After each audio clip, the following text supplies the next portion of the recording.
Caution. After hearing this video, you may never want to pursue a job again. And to be honest, I really don't blame you. I had a job interview yesterday that rather bothered me. The ad was rather vague, but I was as desperate for a job as the next guy, so I jumped on the interview offer. I did think it was odd that the interview was so late. By the time I found the place, inky autumn darkness surrounded the building like a sinister halo, held back only weakly by buzzing orange street lamps. Set at the back of a wide parking lot wasteland, the place seemed like it fit perfectly with the rest of the factory district, a long, low and massive structure sided with aluminium and brick. Maybe it was just the dim lampshade, or the curious silence behind the electric buzzing overhead, but I immediately disliked the place.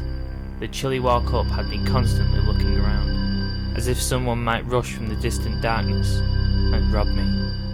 Yeah, if they wanted to run a half mile across dim orange parking lot. For a few tense minutes, I tried blank doors set in the side of the building. There was no indication which one was the actual entrance. They were all locked, and I was just starting to think someone was playing a prank on me when one finally swung open. The interior was almost hilariously normal. A nice clean office waiting room lay within. My concerns about my situation faded, and I smiled with relief. "I'm here for the..." I began to say, approaching the receptionist window. There was nobody on duty. The space behind the window was dark and empty. Confused, I examined the waiting room. The lights were on, and the front door was open. Surely somebody was working. Maybe they just didn't have a receptionist this late. So, what? Was I supposed to just walk into the rest of the building? Find my potential boss by wandering around? I silently cursed the vague interview directions.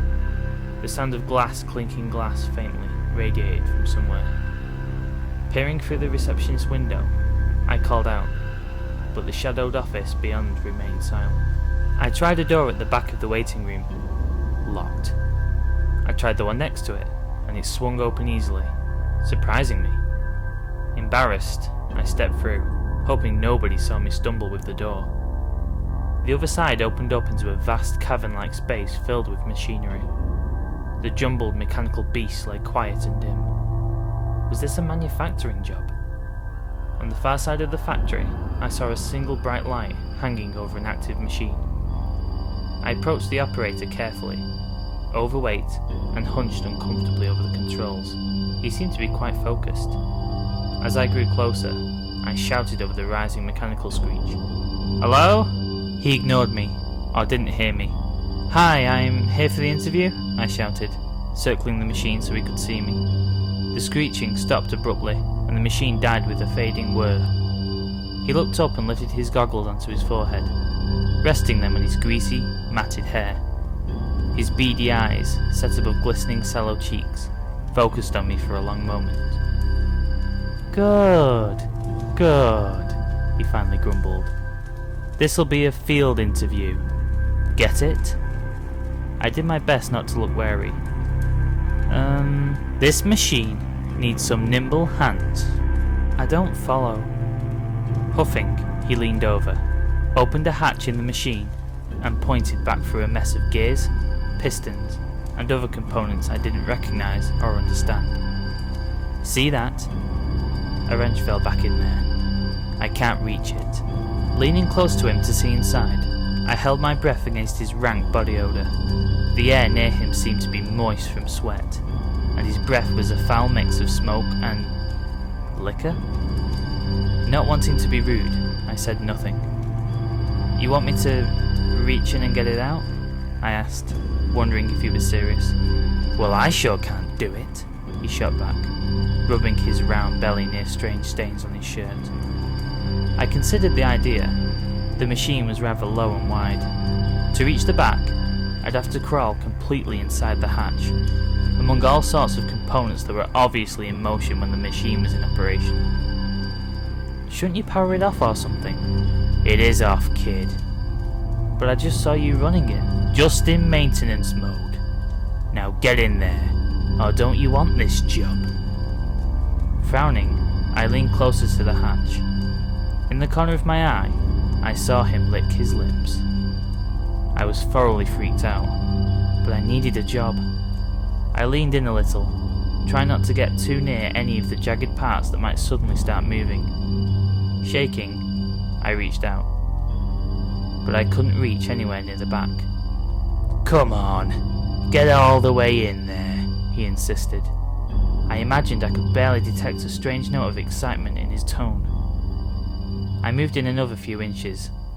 In the muffled, cramped darkness within, I peered around at the pistons and tubes near my head. I had the sudden fear that, once I crawled inside, he would shut the hatch behind me, trapping me. And I still couldn't see the wrench he was talking about. I could almost feel the pistons coming down and crushing me, or the gears rotating and ripping into my limbs. No job was worth this.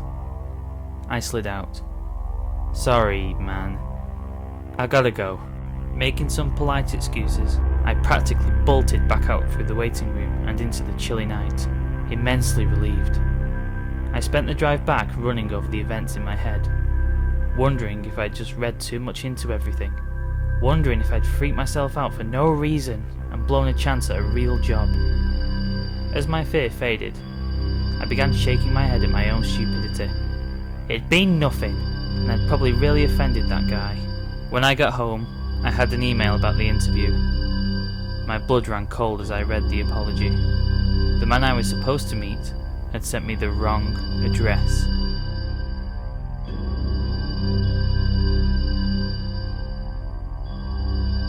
Hey guys, thanks for watching this video. If you liked it, then please click the like button, subscribe, and please share with your friends. Also, feel free to follow me on Twitter and like my Facebook page for more information on upcoming projects, uploaded videos, and just in general, updates with my channel. I would just like to say thank you to those that have already subscribed to my channel. It really means a lot knowing that there are people out there that like my content, and people out there that are interested in what I'm doing here. My audio hasn't exactly been the best, but I promise that more better high quality videos will come real soon. I'm slowly getting the hang of this, guys. Anyway, please stay tuned guys, because in the future there will be more horror stories, and not to mention my gameplay videos which will be coming to the channel very soon. So I hope you guys will stick with me for those also. Thanks for watching guys, and take care.